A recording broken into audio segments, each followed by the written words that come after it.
नमस्कार, मैं हूं आपके साथ मयंक मिश्रा। आज 13 तारीख है।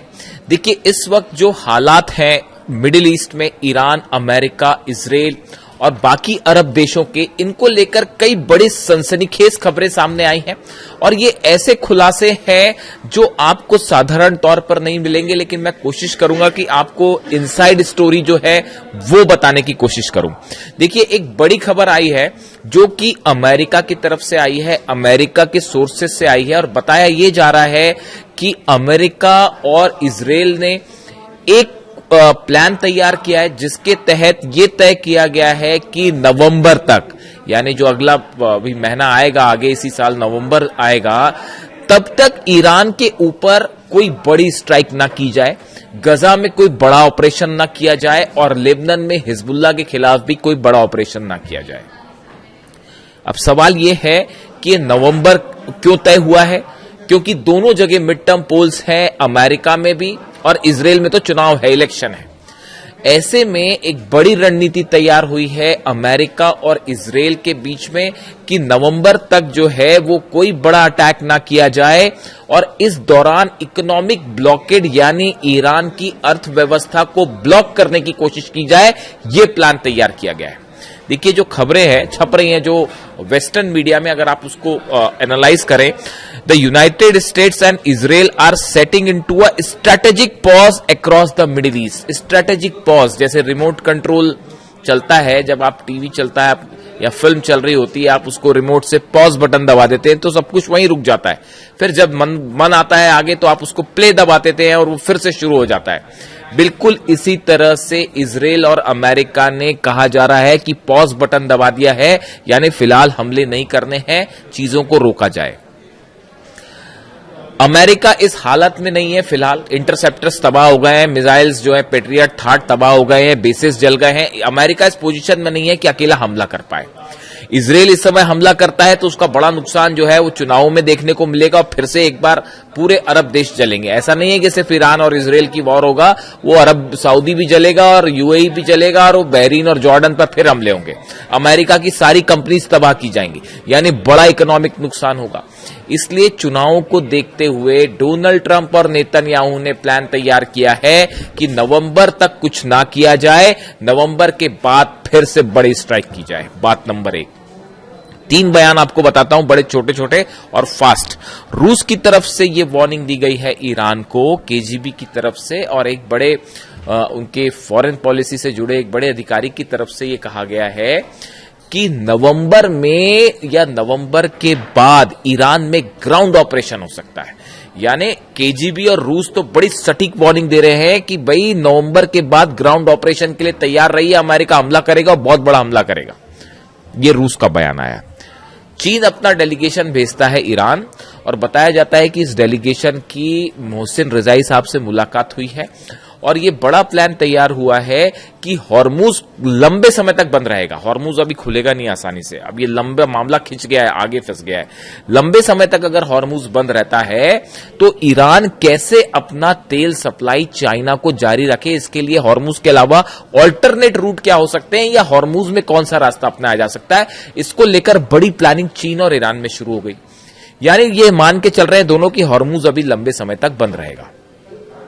सेकेंड चीज। तीसरी चीज आप देखिए, कल ईरान की तरफ से क्या बयान आए। ईरान की तरफ से बयान आए कि हम 2029 तक यानी 2029 तक का इंतजार करेंगे, उसके बाद देखा जाएगा क्या करना है। यानी हम इस जंग को 2029 तक तो कम से कम ले ही जाएंगे। क्यों? जब तक डोनाल्ड ट्रंप सत्ता से बाहर नहीं हो जाते तब तक हम इस जंग को जारी रखेंगे। यानी मामला 2029 तक का बयान आ रहा है। अब देखिए आप, रूस के बयान का नेचर कि नवंबर में हमला होगा, चाइना ये कह रहा है कि अल्टरनेट रूट से कैसे ऑयल सप्लाई जारी रखी जाए, यानी हॉर्मुज बंद रहेगा। ईरान तो इसको कह रहा है 2029 तक हम जाएंगे। और खबरें अमेरिका से हैं कि अमेरिका इजराइल ने युद्ध को नवंबर तक पॉज कर दिया, पहले इलेक्शन हो जाए फिर देखते हैं। यानी ये चारों पांचों चीजें एक साथ डेवलपमेंट पिछले 24 घंटे के अंदर की हैं। ये अगर आप इनको जोड़ के देखें तो एक बड़ी पिक्चर उभरती है। बड़ी पिक्चर ये है कि फिलहाल अमेरिका और इजराइल के इलेक्शंस को देखते हुए स्ट्राइक नहीं की जाएगी, लेकिन जो रूस कह रहा है कि एक बड़े ग्राउंड ऑपरेशन की तैयारी, यानी अमेरिका अपनी सेना को मजबूत करने में जुटा हुआ है। जो नुकसान हुआ है उसकी कैसे मरम्मत की जाए, चीजें कैसे डिप्लॉय किए जाए, नई रणनीति पूरी बनानी होगी। ईरान ने सब कुछ ध्वस्त कर दिया, अमेरिका की पूरी रणनीति, वॉर पॉलिसी जो है उसको तबाह करके रख दिया। अब उसके बाद कहानी यह है कि कैसे जो है अमेरिका रीग्रुप हो और उसके बाद क्या हमले की प्लानिंग हो, क्या स्ट्रैटेजी हो, इस पर विचार चल रहा है। लेकिन इसके साथ एक और बड़ी अहम खबर है। देखिए, ऐसा बताया जा रहा है, जो कि तमाम डिफेंस सोर्सेस में, सर्कल्स में ये खबरें हैं। दो तरह की खबरें होती है, एक तो होती है जो अखबारों में छप गई, मिडिल ईस्ट के अखबार छाप रहे हैं, न्यूज एजेंसी छाप रही हैं, इजराइल के अखबार छाप रहे हैं, या अमेरिका में जो है खबरें आप तक आती है, एनालिसिस होती है, दर्शकों तक आता है और वो खबरों के रूप में लिया जाता है। लेकिन एक होते हैं डिफेंस थिंक टैंक्स, जो कि हर घटना के पीछे की सच्चाई समझने की और सामने लाने की कोशिश करते हैं। तो ये जो थिंक टैंक्स हैं, जो कि अमेरिका से जुड़े हैं, इजराइल से जुड़े हैं, ईरान से जुड़े हैं, जो कि सब हालात पर नजर रखते हैं, इनमें एक नई चीज की चर्चा हो रही है। और वो चर्चा ये है, देखिए, अमेरिका ने नेटो के साथ मिलकर एक एलाइड फोर्सेस बनाई थी। ये बात है 1999 की, और अमेरिका ने अपनी इस एलाइड फोर्सेस के साथ मिलके सर्बिया में ऑपरेशन चलाया था, कोसोवो में ऑपरेशन चलाया था, और तत्कालीन जो यूगोस्लाव राष्ट्रपति थे मिलोसेविच, इनके खिलाफ एक्शंस लिए गए थे। कोसोवो से इनकी सेना वापस आई थी। उस समय जो एलाइड फोर्सेस बनाई गई थी, देखिए आप इसका थोड़ा सा जिक्र करना जरूरी है क्योंकि ईरान वॉर से जुड़ रहा है मामला। अमेरिका ने सीधे तौर पर कोसोवो पर कभी हमला नहीं किया। इसके विपरीत 1999 में अमेरिका ने नाटो सहयोगियों के साथ मिलकर सर्बिया के खिलाफ सैन्य अभियान चलाया था, और जो राष्ट्रपति थे मिलोसेविच, उनकी नीतियों के खिलाफ ये था। कोसोवो में अमेरिका और नाटो के सहयोगी के द्वारा चलाया गया ऑपरेशन एलाइड फोर्स इसका नाम रखा गया था। 24 मार्च 1999 से 10 जून 1999 तक चला। 78 दिनों का यह बड़ा सैन्य हवाई हमला था। यह अभियान यूगोस्लाविया के राष्ट्रपति स्लोबोदान मिलोसेविच की सर्बियाई सेना द्वारा कोसोवो में जो वो जिस तरह से उन्होंने कब्जा करने की कोशिश की है, वहां पर जो अपना प्रभाव जमाने की कोशिश कर रहे थे, इसके खिलाफ यह ऑपरेशन था। 78 दिनों के हमलों के बाद यूगोस्लाविया ने घुटने टेके अपनी सेना को कोसोवो से वापस हटा लिया यूगोस्लाविया ने, और उसके बाद फिर वो अंतर्राष्ट्रीय शांति बल वहां पर पहुंच गया। अब देखिए, ये जो कोसोवो में ऑपरेशन हुआ, अमेरिका ने जो सर्बिया के खिलाफ ये ऑपरेशन किया था, इसमें एलाइड फोर्सेस बनाई गई थी नेटो के सहयोग से। एक एलाइड, इसका ऑपरेशन ही नाम एलाइड फोर्सेस था, यानी कई देश मिलकर ऑपरेशन करेंगे कोसोवो में, और सर्बिया के खिलाफ यह ऑपरेशन किया गया। उसके भी 3 स्टेज थे। पहले बम्बार्डमेंट किए गए, पहले कुछ जगह तय की गई कि यहां पर बम्बार्डमेंट करेंगे, और इनका मानना था कि यूगोस्लाविया के जो राष्ट्रपति हैं वो झुक जाएंगे अमेरिका के सामने, तो उन्होंने पहले दौर की बम्बार्डमेंट किए, वो नहीं माने। फिर दूसरे दौर के बम्बार्डमेंट किए गए, उसके बाद भी नहीं माने। फिर तीसरे लेवल के बम्बार्डमेंट हुए। अब हो ये रहा है, बड़े सारे एक्सपर्ट से बताते हैं कि ये जो कोसोवो प्लान था अमेरिका का, जो 1999 में किया गया, एलाइड फोर्सेस बनाई गई, बिल्कुल यही प्लान जो है वो अब ईरान के लिए तैयार किया जा रहा है। और इसमें सबसे बड़ा मोहरा अमेरिका ने किसी को बना रखा है, तो वो बना रखा है सऊदी अरब। यानी देखिए, 2 फ्रंट खोलने की तैयारी है कि इजराइल एक तरफ से हमला करेगा, दूसरी तरफ से अमेरिका हमला करे, और एक एलाइड फोर्स बना दी जाए जिसका लीड, जिसको सऊदी अरेबिया करे, और जिसमें कई अरब देश शामिल हो, और ये इनकी सेना मिलकर जो है ईरान के खिलाफ ऑपरेशन करे।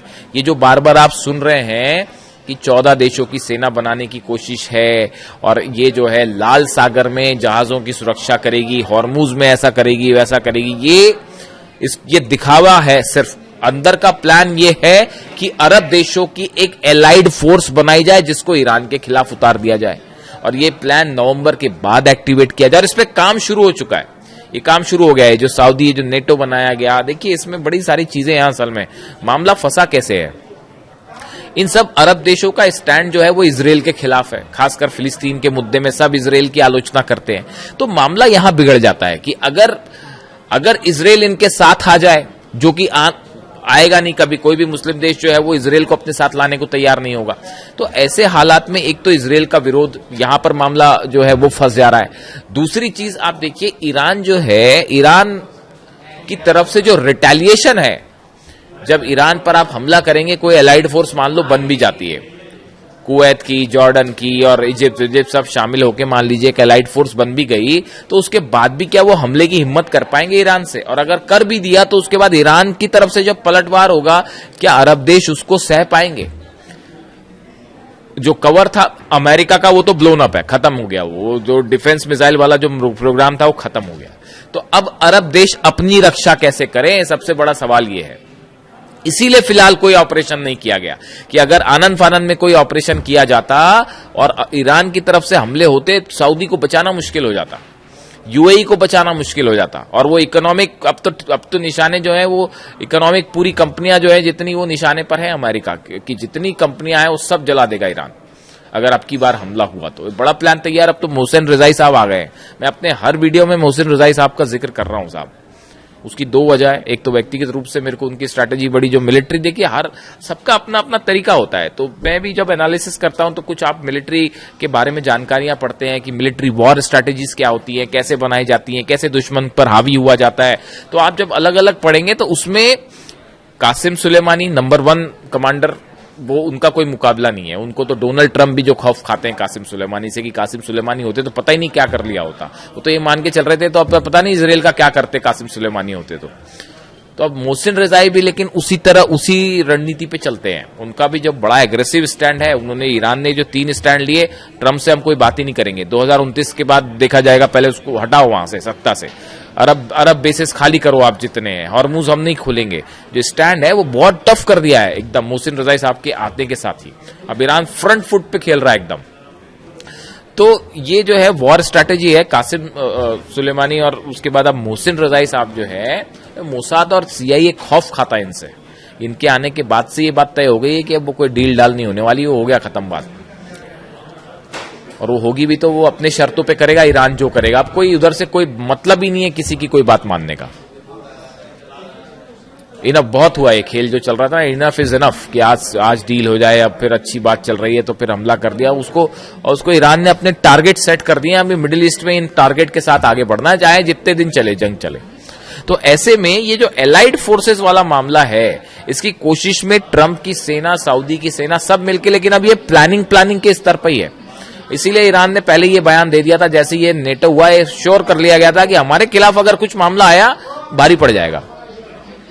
तो अब देखने वाली बात ये है कि क्या ये जो एलाइड फोर्स का ख्वाब देख रहे हैं डोनाल्ड ट्रंप, क्या ये पूरा हो पाएगा? क्या नवंबर के बाद ग्राउंड ऑपरेशन की तैयारी है? और ईरान तो जो जंग की तैयारी कर रहा है, वो तो कल बयान आ ही रहे हैं वहां पे कि जितने हमारे ड्रोन खर्च हुए उससे ज्यादा ड्रोन हमने बना दिए हैं, जितनी मिसाइल खर्च हुई उससे ज्यादा मिसाइल बन गई हैं। और ट्रंप की सेना यही अंदाज लगा के बैठी कि कब मिसाइल खत्म होगी तो हम कुछ करेंगे। वो 5 महीने से यही कोशिश करते रहे कि जो है ईरान की मिसाइल्स खत्म कर दे। वो 5 महीने से कोशिश चल रही थी उनकी। ईरान कह रहा है कि जितनी खर्च हुई उससे ज्यादा तो हमने बना डाली। तो अब हालात ये है कि ये पूरी वस्तु स्थिति जो आपको देख के भले ऐसा लग सकता है कि अभी जंग रुकी हुई है, हमले नहीं हो रहे हैं, लेकिन पर्दे के पीछे बड़े सारे खेल जारी हैं। मिडिल ईस्ट असल में ऑयल और गैस, नेचुरल रिसोर्सेस का क्या कहें आप, हब है, हब। यहां सब कब्जा करना चाहते हैं, सब अपना प्रभाव लगाना चाहते हैं यहां के रिसोर्सेस के चलते। अब हर देश अपनी समझ के मुताबिक, इसीलिए ईरान कह रहा है कि अपनी समझ से काम करिए, किसी की गोद में मत बैठिए। अमेरिका कोई बचाने नहीं आने वाला। यही बात अली खामनी साहब ने भी कही थी। Anyway, thank you so much. Video कैसा लगा कमेंट करके जरूर बताएं। मैं आपके सारे कमेंट्स पढ़ता हूं, कोशिश होती है जवाब भी देने की। Thank you so much.